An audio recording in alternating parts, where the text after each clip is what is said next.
Okay, so hello and welcome back. So in this video we want to basically in the previous video we started exercise 1.3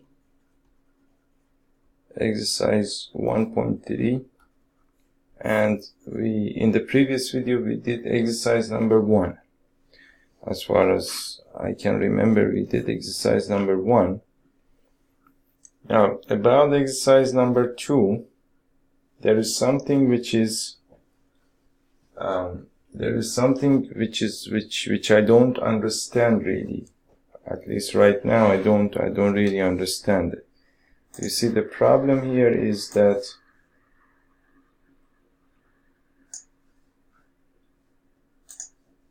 if we can get to that example,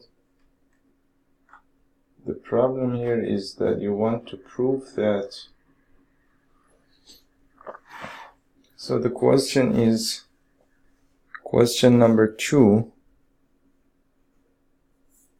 the question is question number 2,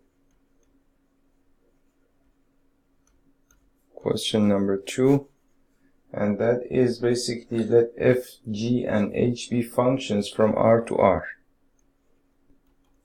Let f, g, and h be functions from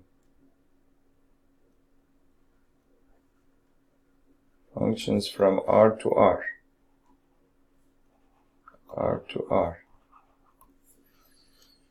You want to show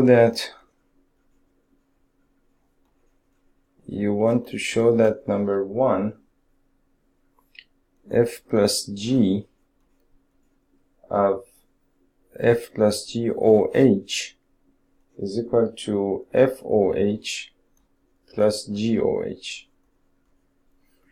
And also you want to show that f dot GOH is equal to FOH dot GOH. Okay, so you want to prove this, meaning that this is basically the two functions added together, and that function will be composed with a third function h. So that's the same thing as the first function composed with the third function, and moreover you need to compose the second function with the third function, and then you can add them together. That would be the same thing.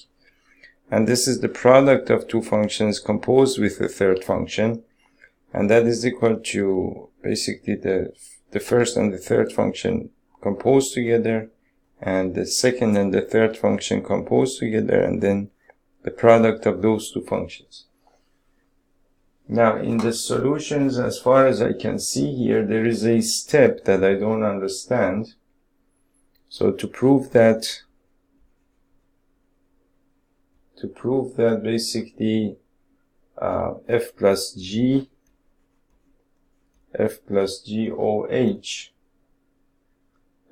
GOH is equal to FOH plus GOH. So of course as the first step you can write basically the LHS, or the left hand side, is equal to f plus GOH, which you can write as f plus g of basically, you can write as f plus GOH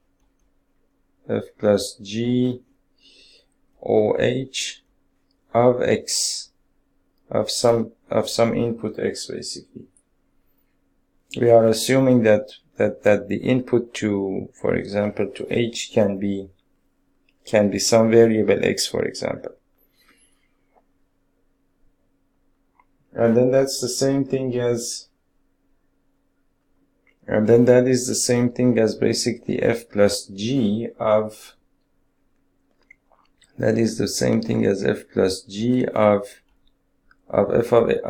h of x, right? Of h of x.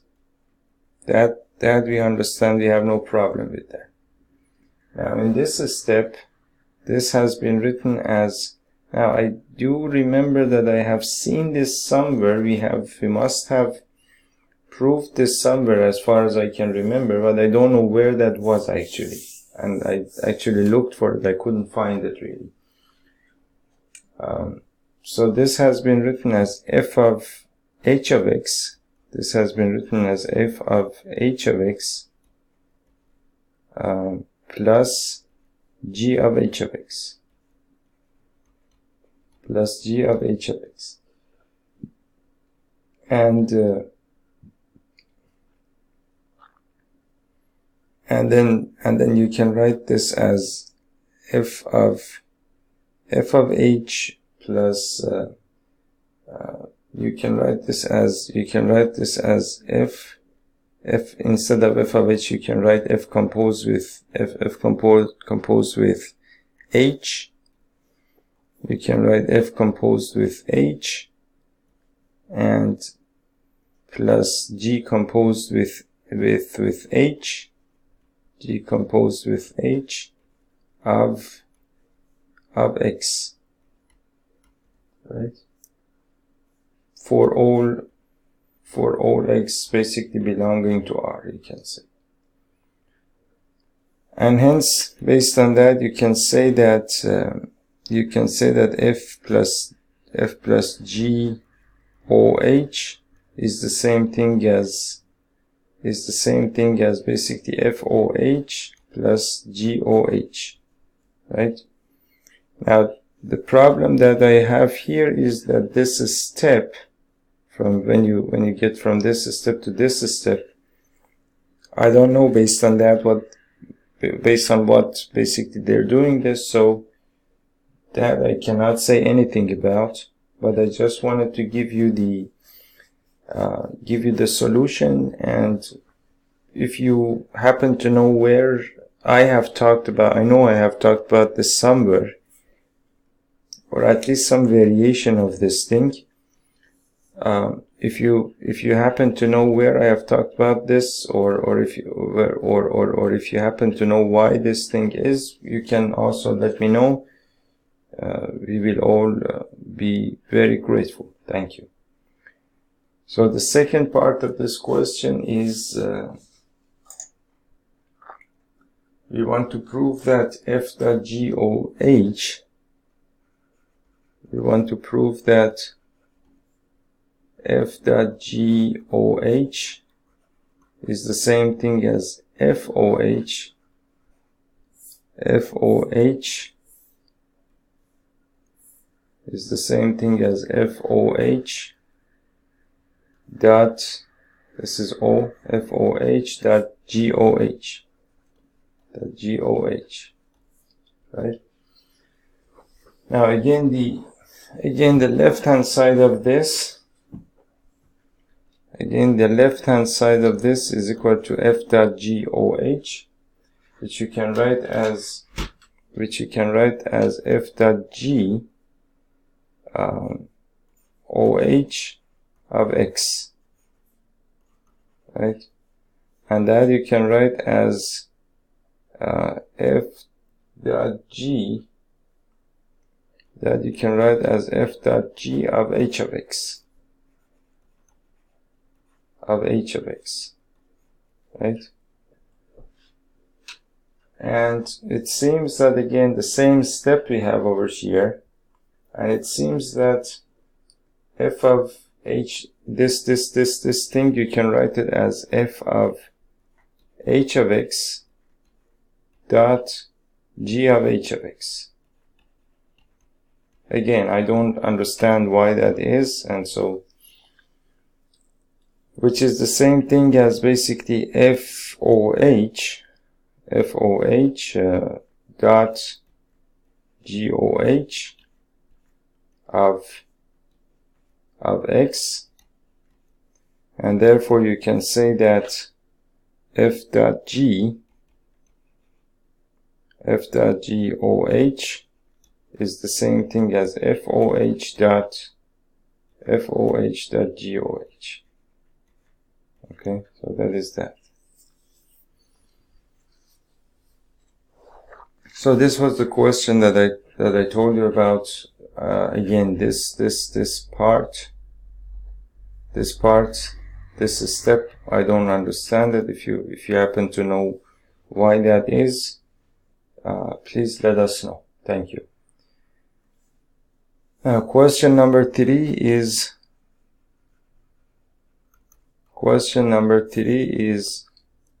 basically find GOF and FOG.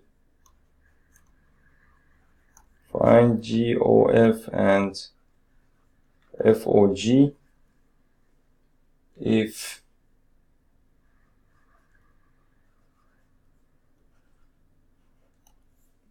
basically f of x is equal to the absolute value of x, and g of x is equal to the absolute value of 5x minus 2.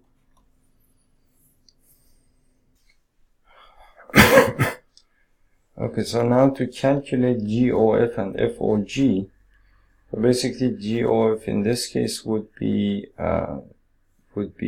G of, let's say G of GOF would be the same thing as G of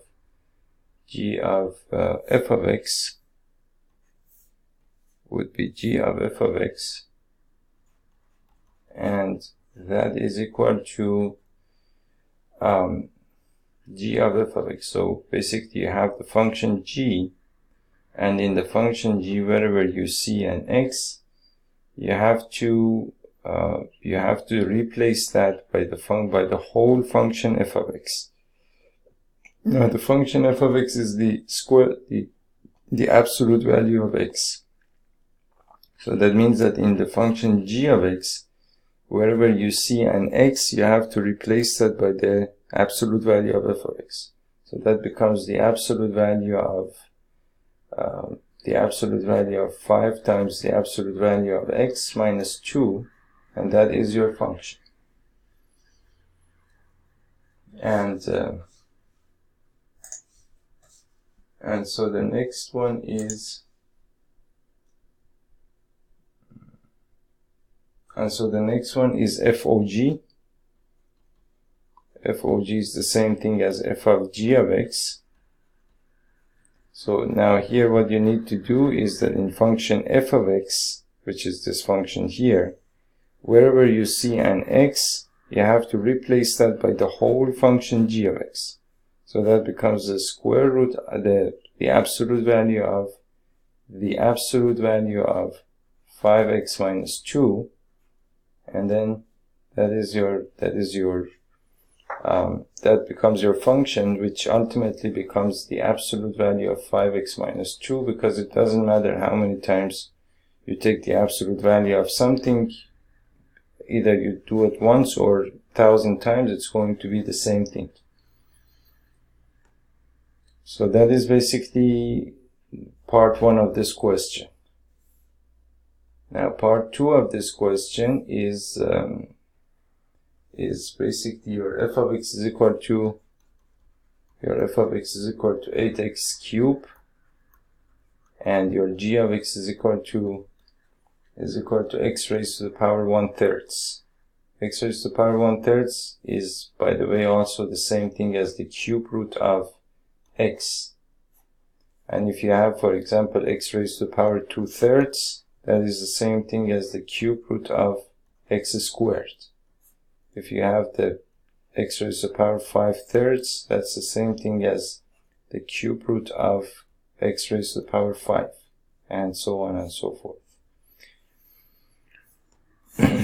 So now the basically GOF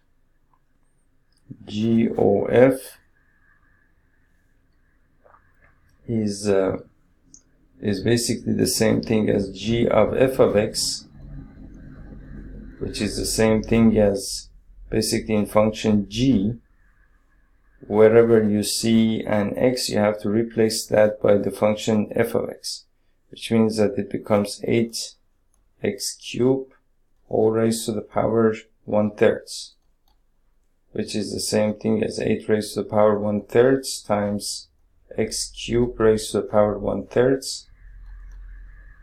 8 raised to the power 1/3 is the cube root of 8, which is equal to 2. And x raised to the power 3 raised to the power 1/3 is the same thing as x raised to the power 3 times 1/3, which is the same thing as 2 times 3 times 1/3 is equal to 1, so that's 2 times x, or 2x. Now, it's also here interesting to note that basically you have a function which goes from some basically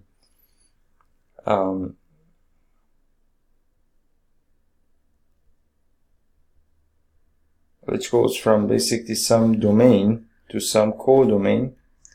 And let's suppose that this is A, this is set A, then this is set B, and this is set C. Now, this function goes from, let's say that f goes from A to B. And let's say that g goes from B to C. Now, of course, if that is the case, then of course these functions have to be defined in such a way that this is actually possible. Now, if that is the case, meaning that if it's possible, meaning that the codomain of f has to be the domain of G. If that's the case, then you can combine, or you can compose these functions together. Once you compose, then what happens is that you will get another function that takes you directly from A to C, which is g of f, because here if you have an x, give it to f, it gives you f of x, and if you have some f of x, give it to g, it gives you g of f of x. And g of f of x is the same thing as g of f, right? Which we calculated here, g of f, right? So and then in the same situation f of g is basically f of g is the same thing as g of f of x. F of g of x, is the same thing as f of g of x. Meaning that basically what happens is that you have basically whatever g of x gives you, meaning that suppose you have some x over here, suppose that you have some x over here, if you give it to g, g gives you g of x. And then if you give g of x to f,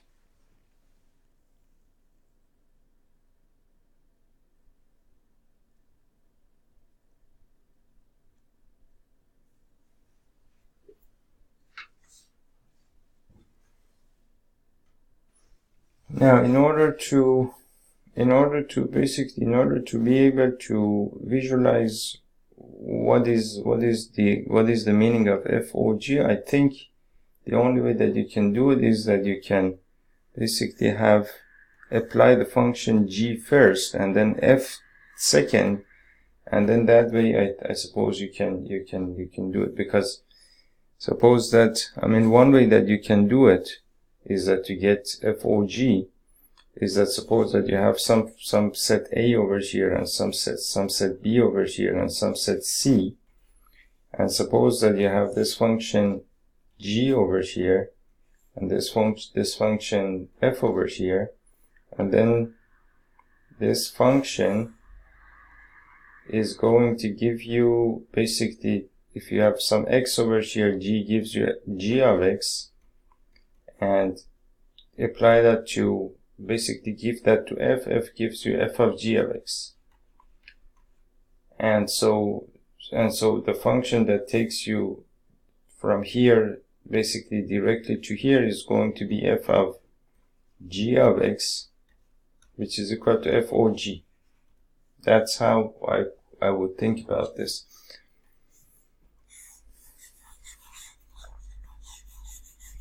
Okay, so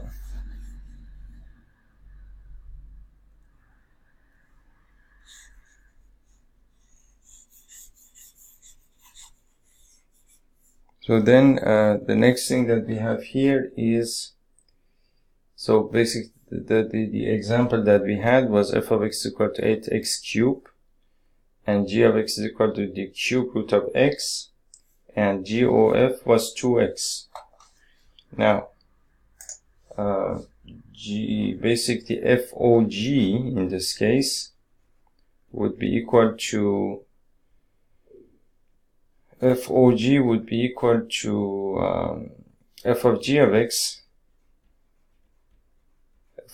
x, which means that wherever in function f, wherever you see an x, you have to replace that by g of x. So that means that you have x, 8 into x, which is basically x raised to the power 1/3, x raised to the power 1/3, whole raised to the power 3, which is the same thing as 8 times x raised to the power 1/3 times 3, which is equal to 8x, Okay. Now, question number 4. Question number 4 is actually an important question. So the question is, if f of x is equal to 4x plus 3,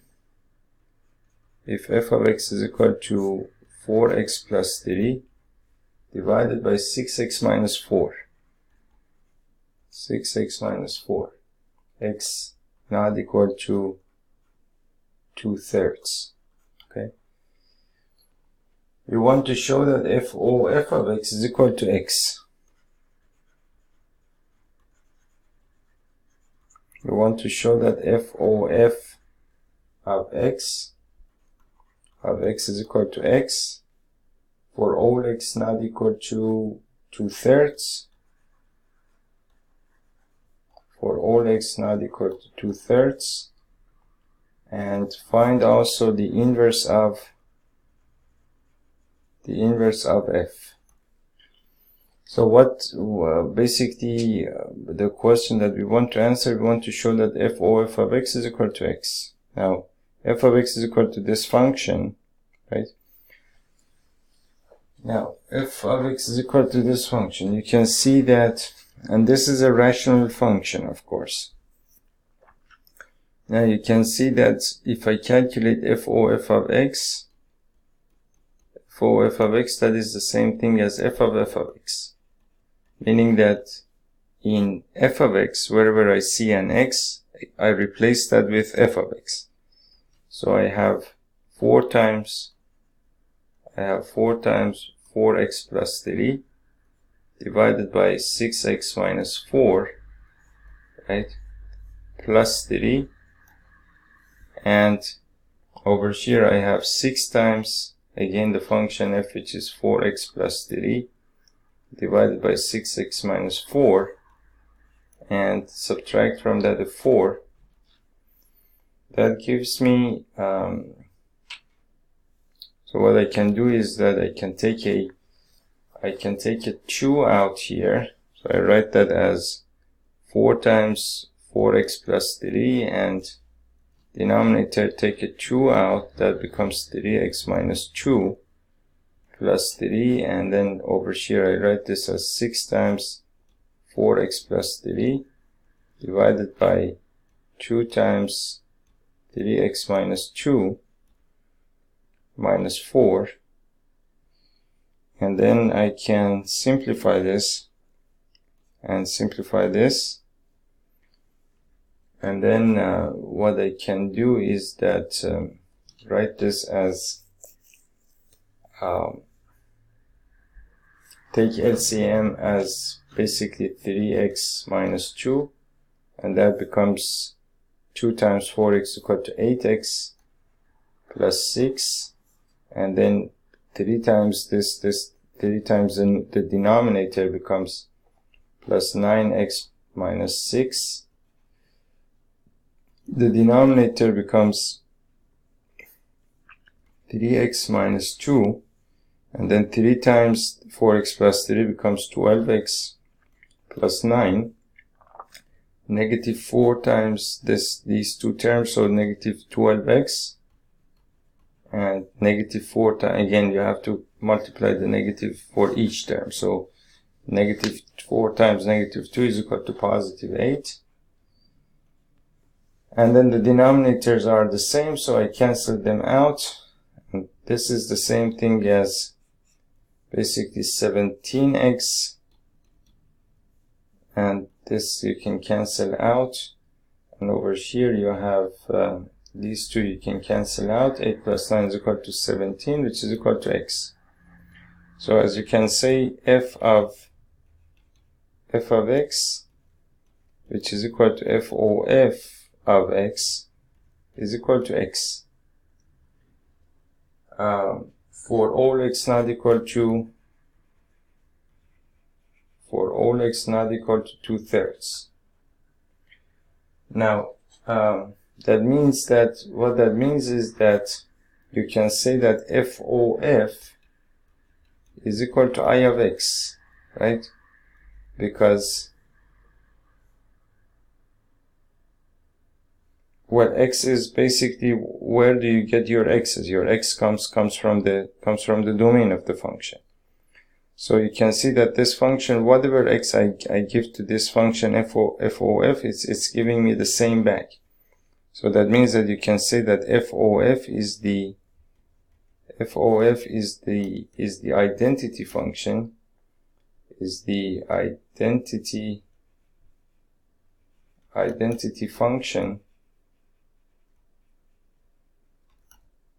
identity function on the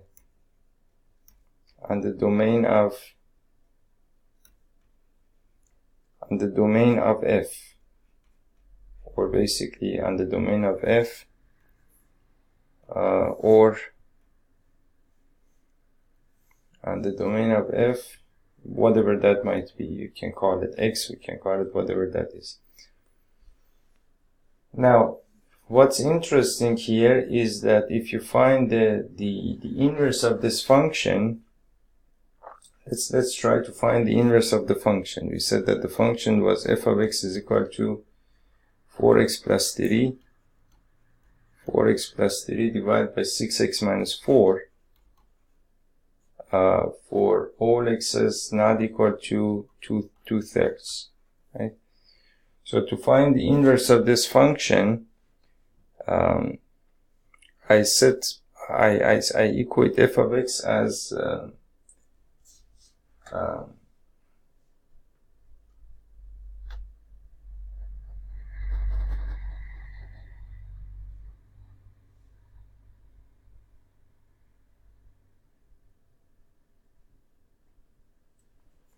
I equate f of x to y for the sake of, because otherwise I cannot calculate the inverse of the function. So y is equal to 4x plus 3, and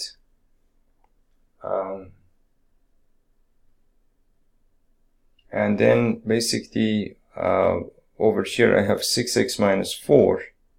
So if I cross multiply, I will get 6 times xy minus 4 times y is equal to 4 times x plus 3.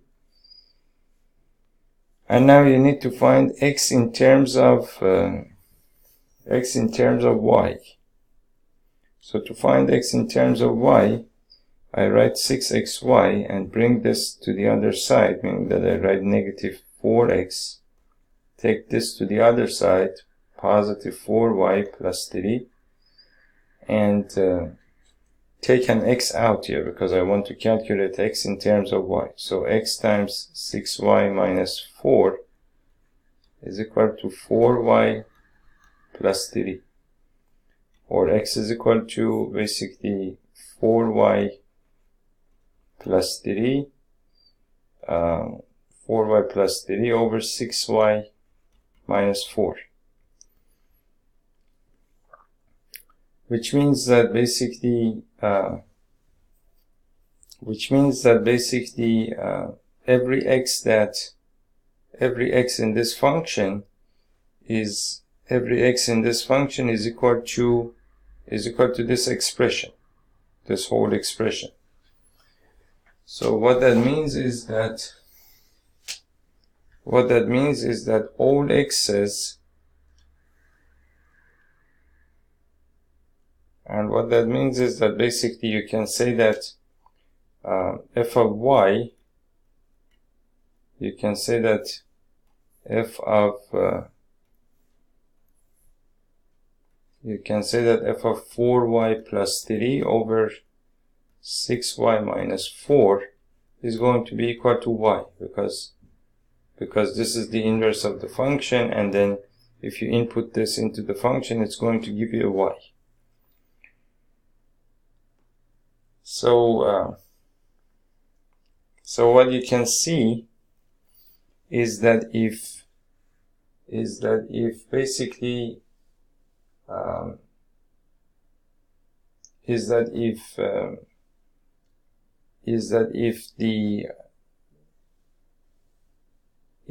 when basically FOF,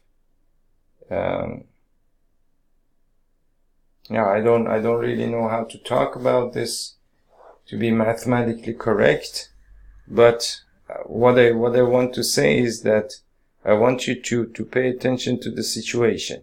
The situation is that we have calculated FOF as I of x, meaning that FOF has become the identity function on the domain of the function, and the inverse of the function is itself, because now I can actually write this as, for example,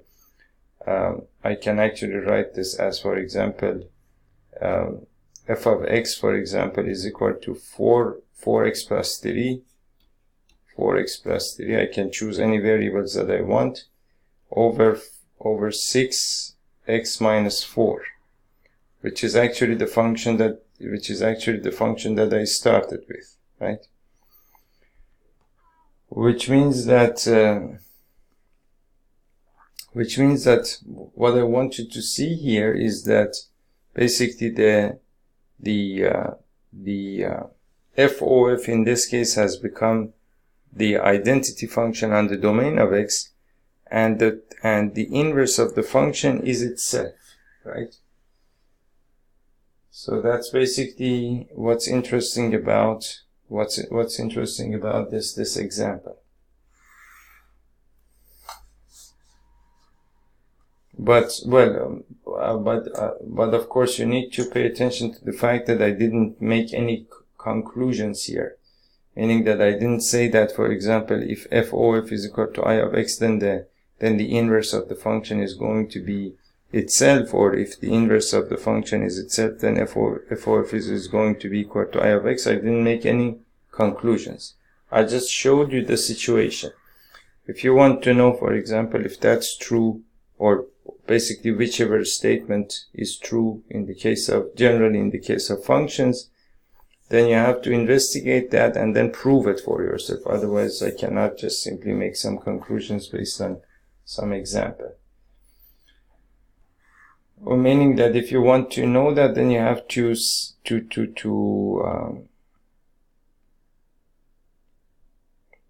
basically investigate, and then once you have done your investigation, then you have to, if you happen to see any trends, then you need to prove it. Otherwise, it's just not possible to do that sort of thing, meaning that just to make conclusion just like that.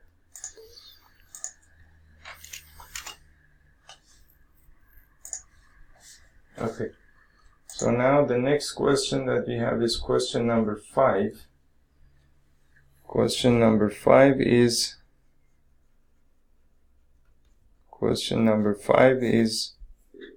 basically state with reason whether following functions have inverse. We want to know, do the following functions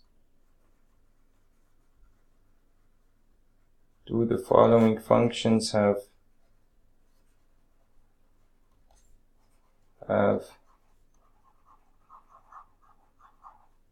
inverses. So you have, for example, this the first case here is f is a function. F is a function from 1, 2, 3, and 4, which is your domain. Your codomain is a set containing only 10, and f of x is equal to, or f is equal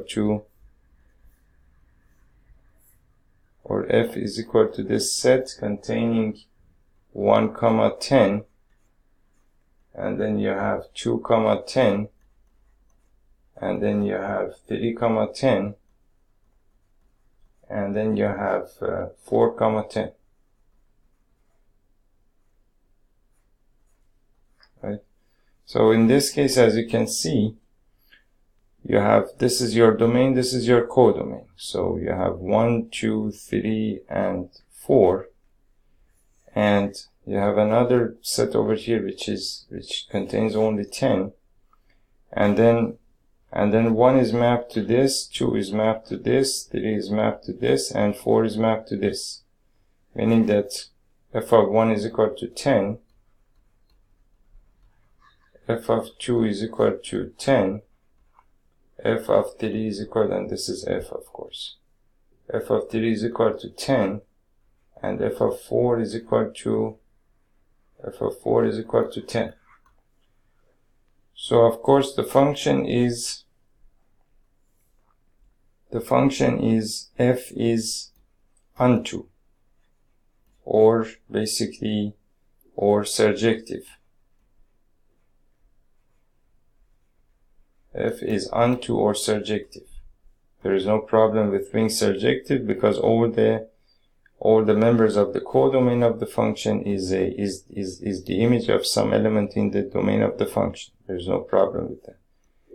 But f is not 1, 1. F is not 1, 1 or injective. It is not 1, 1. F is, on the other hand, is many 1. Now, since you know that if a function is supposed to be invertible, the function has to be, so you know that if a function is supposed to be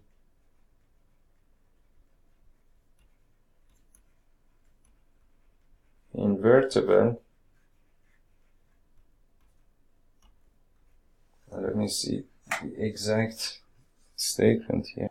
So we had this as a definition number 9, and let me write the definition one more time here. So we said that basically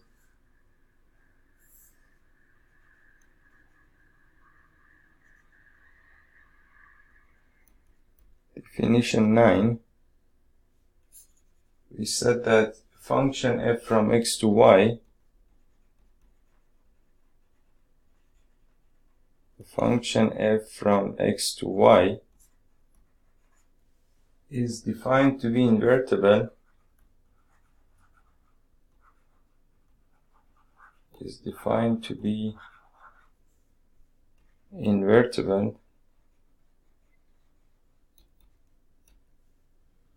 if there exists a function g from y to x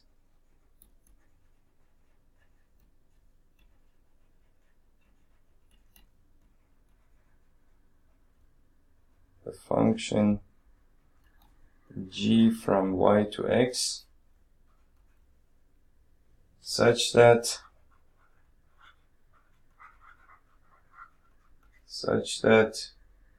GOF is basically I of x. GOF is equal to I of x. That means that GOF is the identity function and the domain of the function, and the domain of the function f, and FOG is equal to I of y which means that FOG is the identity function on the domain of the function, on the codomain of the function y. And we said that, and that is basically the condition. The function g is called the inverse of f. The function g is called the inverse of f and is denoted by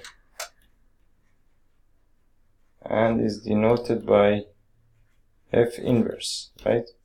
So we argued before that if a function, if this is supposed to be the case, meaning that you have the function f from x to y, and basically then if there exists a function g from y to x such that g of f is equal to I of x and f of g is equal to I of y, if this is supposed to happen, then the function f has to be 1, 1 and unto, meaning that it has to be 1, 1 and unto. F has to be 1, 1 and unto, meaning 1, 1 means injective, and unto means surjective.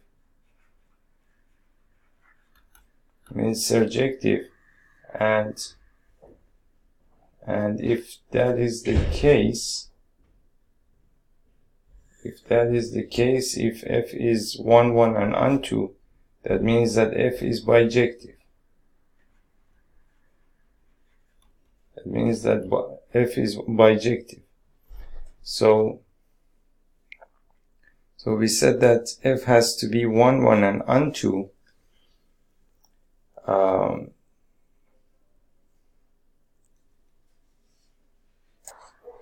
Okay, so we said that f has to be 1, 1 and unto, meaning injective and surjective, meaning that it has to be bijective, and we proved this. So f has to be both, basically f has to be bijective, so that basically g of f is equal to I of x, and also f of g is equal to I of y, meaning that if that's not the case, this cannot happen in the first place, right? So now going back to the example that we had, basically you can see that basically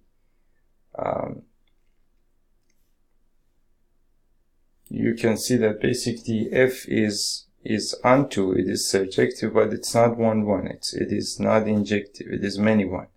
So the function basically f does not have an inverse in this case. Okay, and the reason why it doesn't have an inverse is that if suppose that, for example, I take this as, and the reason why basically we say that if it is many 1 it doesn't have an inverse is that suppose that I take, for example, this as x and take this as y, and f is a function from x to y. Now for the inverse of this function I need another function g that goes from y to x, and then I have to find the rule to get back from y to x. Now the problem here is that you can see that g of 10, or well, g of 10 in this case would be, if I looked at this function the other way around, g of 10 would be equal to 1. It would also be equal to 2. It would also be equal to 3. And so on and so forth, which means that the inverse of f can simply not be defined. It's just not possible, right? Now, another case that we have here is, for example, G is a function. G is a function from 5, 6, 7, 8, 5, 6, 7, 8 to 1, 2, 3, 4. Right? And G is basically 5, 4, 5, 4, 6, 3, 7, 4, and 8, 2, and 8, 2.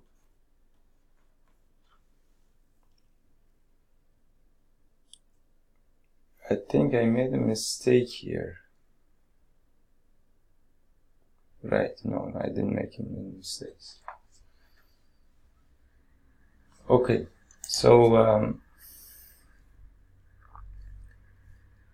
as you can see, basically 5 is mapped to 4, 6 is mapped to 3, so 5, 6, 7, 8, so 5, 6, 7, 8, 5 is mapped to 4, 6 is mapped to 3, 7 is mapped to 4. And so 8 is mapped to 2. So as you can see, the function is not 1, 1. So you can say that since 5, 4 and 7, 4 belong to G, what happens is that basically the function is many 1. It's not 1, 1.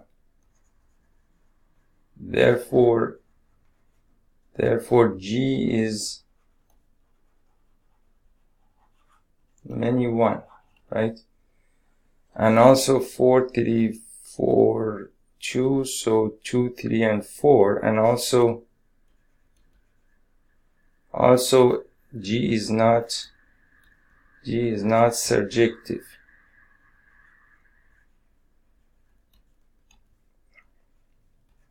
Since 1 is not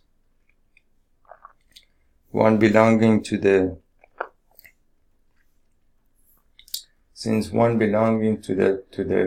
codomain of the function is not the image of any elements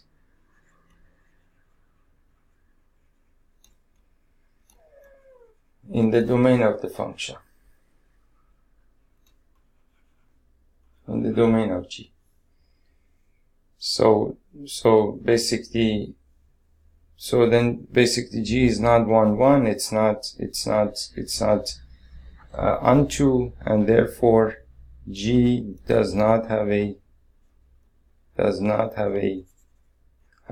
an inverse.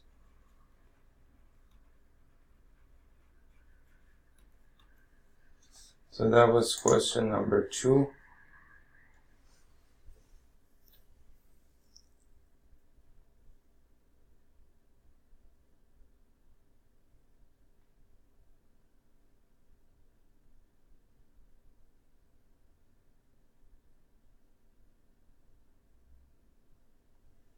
And question number 3, the part 3 of this question. The part 3 of this question is, we have another function h that goes from the set 2, 3, 4, 5 to the function 7, 9, 11, 13. 7, 9, 11, 13. Right? And h is basically 2, 7. It is 3, 9.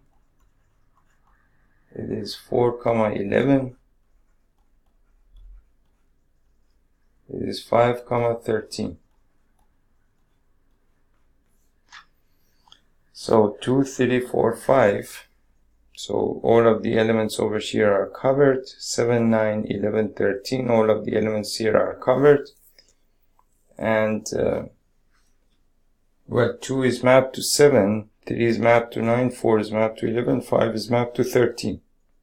So all the distinct elements of the domain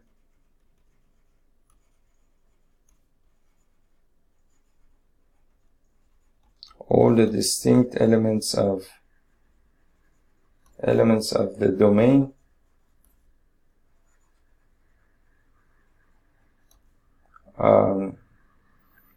all the distinct elements of the domain have distinct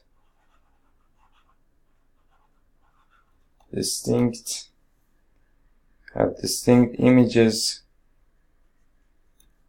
in the codomain.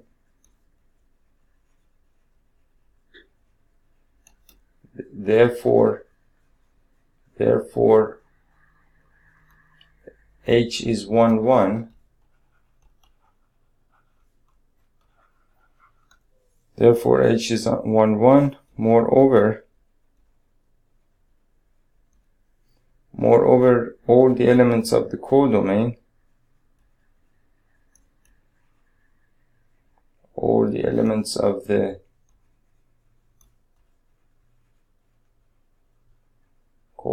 are basically images of some element in the domain. Therefore, basically H is onto, and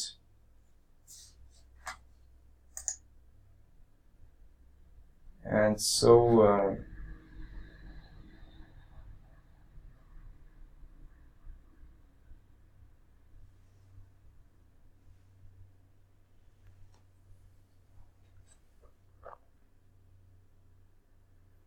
or basically this sentence you can also state it this way. You can say also, this is another way of saying the same thing. You can say also H is onto, since for every element Y of the set, for every element Y of the set 7, 9, 11, 13, 7, 9, 11, 13, there exists an element X. There exists an element X in the set 2, 3, 4, 5. In the set 2, 3, 4, 5,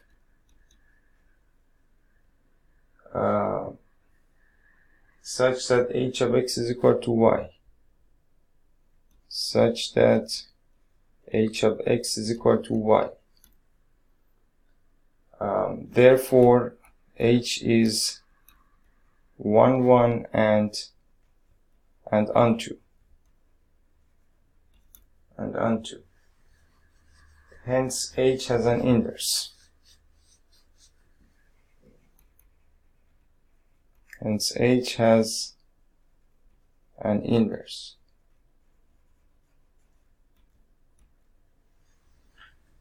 So that was question number 5. Now there is a couple more questions here that we will cover in the next video. So I'll see you in the next video, and thank you.